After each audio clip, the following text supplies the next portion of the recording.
This piece of chocolate goes through something very evil, even though it looks very innocent. Every chocolate bar hides a dark journey. Behind the sweetness lies a process disturbingly unethical. It might make you question every bite. Whether you want to know the truth is your choice, but it deserves to be told. The journey of chocolate begins far from the polished displays of luxury stores. While Switzerland has built its reputation as the home of premium chocolate since inventing milk chocolate in 1875, the reality behind this sweet industry reveals a bitter truth. At prestigious factories like Lindt, visitors are greeted with mesmerizing chocolate fountains and masterful displays of confectionery craftsmanship. However, behind this facade lies a startling revelation. Swiss chocolatiers don't cultivate their primary ingredient. The cocoa, chocolate's essential component, is imported primarily from West Africa, particularly Ghana. The absence of actual cocoa plants in these European chocolate havens speaks volumes.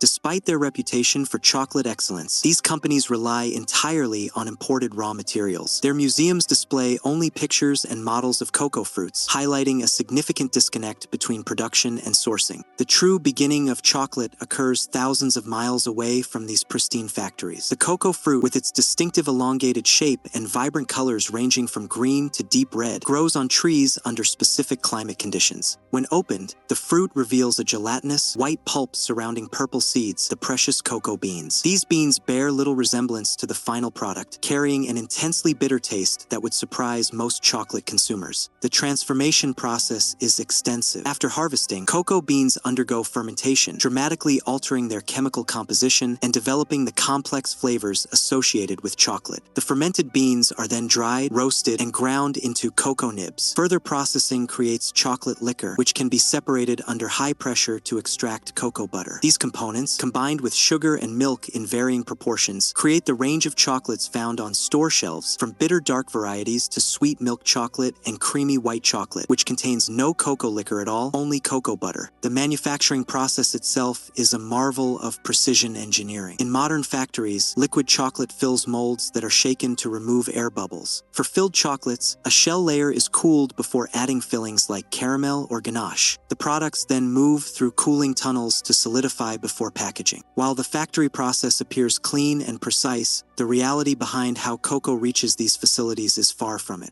More than 60% of the world's cocoa comes from impoverished regions in West Africa, where over 2 million children work in cocoa production. Children as young as 10 wield machetes nearly their own size, handle dangerous pesticides, and perform physically demanding labor instead of attending school. This creates a vicious cycle of poverty and exploitation, as children without education grow up to remain in poverty, perpetuating the cycle with their own children. The economic structure of chocolate production makes this exploitation almost inevitable. Consumers expect chocolate to be affordable, especially since young people are primary consumers. The price of a chocolate bar must cover the entire production chain: cultivation, fermentation, roasting, manufacturing, packaging, and global transportation, plus profit margins for companies.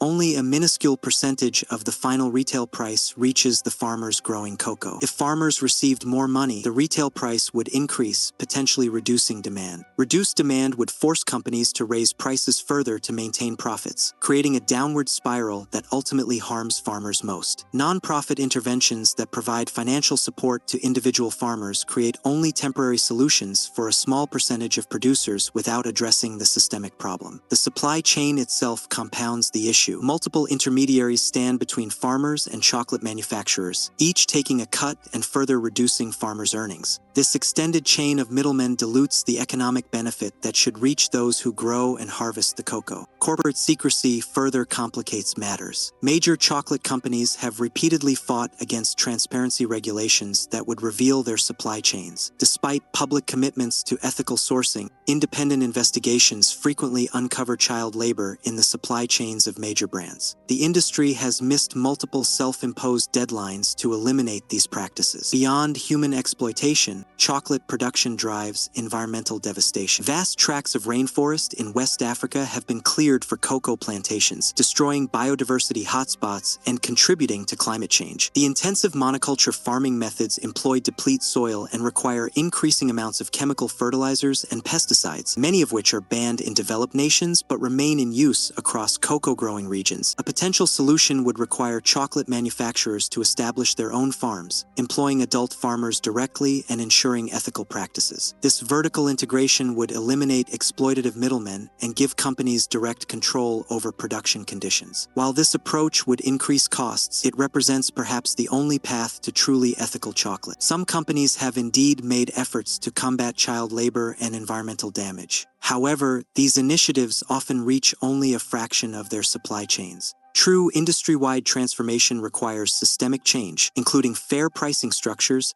transparent supply chains, and enforceable labor standards. For conscious consumers, options exist but require research. Some specialty chocolate makers work directly with farmers through bean-to-bar models that ensure fair compensation. Third-party certifications like Fair Trade and Rainforest Alliance offer some assurance, though critics note limitations in their monitoring capabilities. The future of chocolate stands at a crossroads. Without fundamental change, millions of children will continue sacrificing their futures for the world's sweet tooth, and tropical ecosystems will face further devastation. The true cost of chocolate isn't reflected in its price tag, but in the human and environmental toll exacted by an industry that has, for too long, prioritized profit over people and planet. The next time you unwrap a chocolate bar, ask yourself, who paid the real price for this sweetness? Millions of children are paying the price for our chocolate. Like, comment, and subscribe if you believe the truth deserves to be heard.